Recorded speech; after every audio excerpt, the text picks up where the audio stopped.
Et en t'entendant décrire le projet, là, des rapports son-image et les dislocations un peu des rapports de l'un avec l'autre, Merci.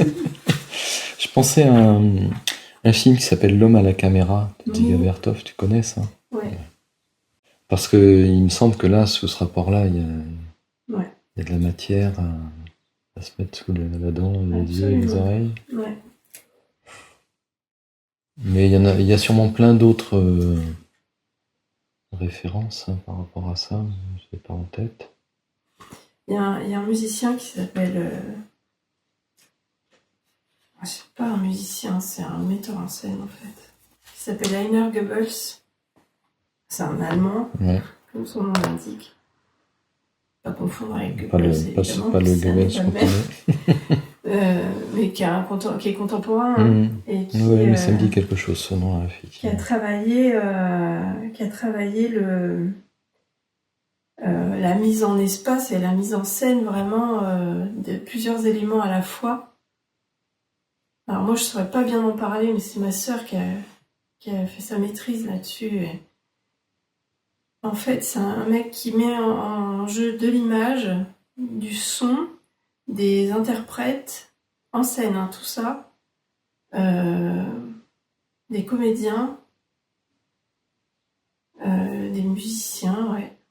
Ouais, des interprètes, et il met tout ça en direct, en rapport, euh, mais c'est pas enfin les choses sont maintenues dans leur indépendance et en même temps forcément toi tu fais ton cerveau fait Oui, une espèce de synthèse ou fait sans de doute une jeu synthèse d'assemblage. et en même temps assemble et désassemble sans doute en Mhm. permanence, ce qui fait que tu as une richesse Mhm. de, de, d'assemblage Mhm. possible qui est assez dingue. Moi, j'ai Mhm. jamais vu de spectacle, mais Mhm. elle en parle bien du coup, parce que c'est Mhm. son sujet.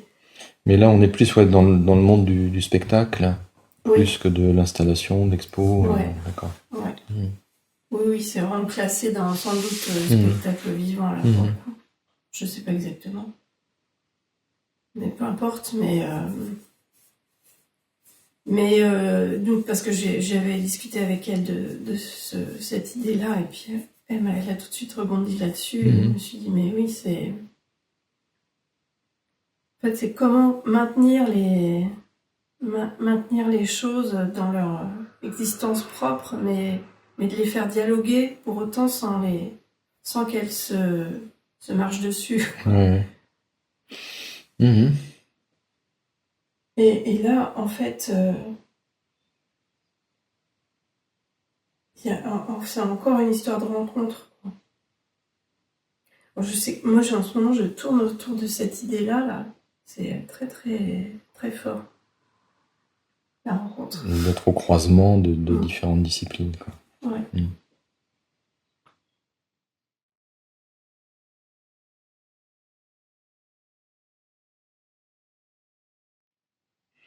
Alors j'ai pensé à un truc, tiens, puisqu'on parle d'espace et de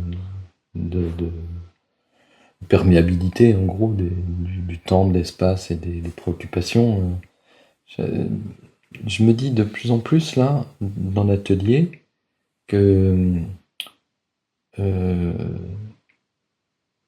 enfin, je me pose la question de savoir, est-ce que c'est moi qui ai fini par m'approprier vraiment ce que Gaël a conçu, ou est-ce que les idées que Gaël a eues, est-ce qu'elles m'ont conduit à faire des choses? Je suis dans une espèce de... Et tu Là, te tu poses parlais de cette question. croisement, là, je suis Oui. vraiment à ce croisement Ouais. des chemins-là. Parce que je me dis, par exemple, ce grand meuble, là, ce grand meuble étagère qui fait tout le dessous des fenêtres, c'est vraiment son idée à lui. Et moi, à l'époque, je n'avais pas forcément pensé à ça. Mm.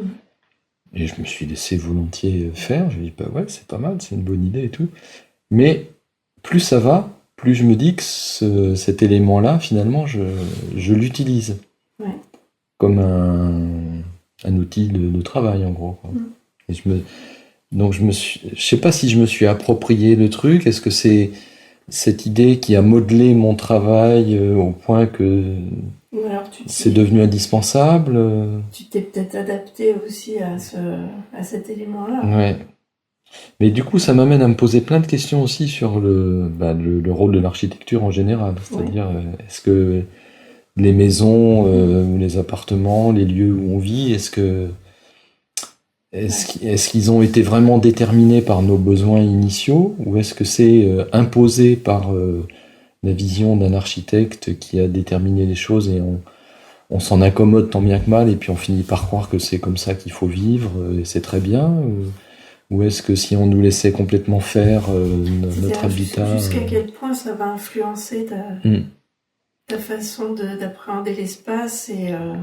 Parce qu'on peut se poser ces questions-là pour une pratique artistique, mais pour la vie quotidien, quoi, tout ce qu'on fait dans un habitat. Le contexte est formateur. Enfin, formateur, hein, c'est pas formateur, c'est... Oui, dans le sens où ça te formate. Détermine plus ou moins ta façon de vivre, d'exister dedans. C'est intéressant comme... Et du coup, on habite une maison qui a été beaucoup remaniée entre la construction d'origine, les ajouts faits par les précédents propriétaires et ce qu'on a ajouté nous, il y a comme des tas de choses très qui se sont imbriquées, cumulées, etc. Et ça crée une espèce d'espace. Alors, j'ai pas bien réfléchi à tout ça, mais peut-être qu'il faudrait réfléchir en termes de plan, de circulation. Ça devient très organique, en fait. Oui, c'est un drôle de truc parce que on s'adapte petit à petit. Il y a des choses qui te paraissent complètement naturelles, mais quand si on réfléchissait bien, peut-être qu'on se dirait, mais c'est quand même bizarre de faire ce trajet-là pour aller d'un point A à un point B. Pourquoi tu le fais pas autrement? Pourquoi telle chose est à tel endroit plutôt que tel autre? Donc, en fait, et tu te reportes à chaque fois à toute l'histoire de la maison, avec toutes ces modifications qui ont fait que maintenant c'est devenu ça. Alors qu'il n'y avait pas forcément nécessité. Si aujourd'hui on nous donnait ce terrain-là et si on nous disait, ben voilà, construis ton espace, on le ferait peut-être pas comme ça. Donc, tu saurais comment on construirait? Je sais pas. Je sais pas. Je trouve ça vertigineux. Mais enfin, ce qui est drôle, en tout cas, si on réduit ça même à l'atelier, c'est assez marrant, quoi. Mais je sais que quand on a fait agrandir la maison avec toute cette partie-là rajoutée, j'ai mis vachement de temps aussi à assumer le fait que c'était chez nous. Ah oui. J'avais vraiment l'impression d'être dans l'espace de Christian Cauchy, dans la tête de Christian Cauchy. Ouais, c'était pas Et le tien. pareil pour Gaël, quoi. J'avais l'impression d'entrer dans son atelier ou dans sa tête. et finalement, alors je sais pas, il y a comme... Et finalement, nos deux esprits ont fini par se comprendre, s'associer, je sais pas ce qui se passe, mais... Pourquoi ça devient chez toi à un moment donné? C'est drôle. Il y a un moment où ça bascule. Ouais.